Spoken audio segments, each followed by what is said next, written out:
So I'm going to go ahead and explain how to solve a quadratic by factoring. I'm going to use the AC method of factoring. The problem is off of your review, which is 26A. The problem is 6x squared minus 19x plus 3 equals 0. So we want to solve for x. What we're going to actually find graphically is the x-intercepts. They're also called the roots or zeros. What we're going to do with the AC method of factoring is we're going to do a times c. So my a is 6, so I'm going to do 6 times 3 because my c is 3. 6 times 3 is 18. And I'm going to list all the possible factors of 18. 1 plus or minus 18, 2, 9, 3, and 6. 4 doesn't go in, 5 doesn't go in.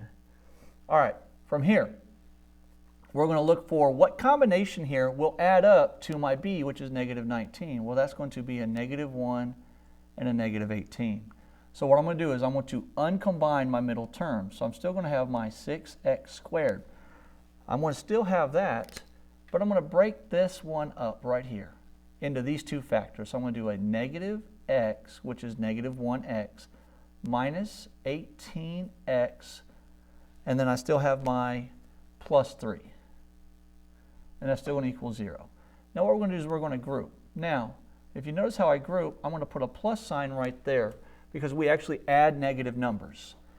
This way you won't mess up your signs, but we know on the second pair here we will have to factor out at least a negative because we want that first term to match this on the one, which will be positive. So what we're going to ask ourselves is, what do they have in common? Well, with the 6x squared and my x, they clearly have an x in common. So I can factor those out, and I'm going to have an x, and that's going to leave me with 6x minus 1 when I factor out the GCF. Now when I look over here, I have a negative 18x and a positive 3.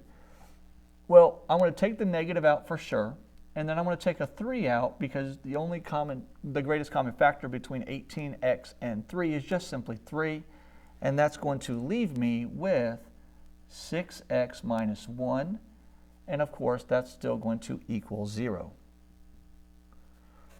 From here, I have my factors. I have the one factor, which is x minus 3, and I have the other factor, which is the 6x minus 1, and of course those are going to equal 0. Now from here, we use a zero product property. We set each factor equal to 0, and then we just simply solve. So I'm going to have x minus 3 equals 0, and 6x minus 1 equals 0. I add 3 to both sides. I've got x equals 3. I add 1 to both sides. I have 6x equals 1. Divide by 6. And I have x equals 1, 6.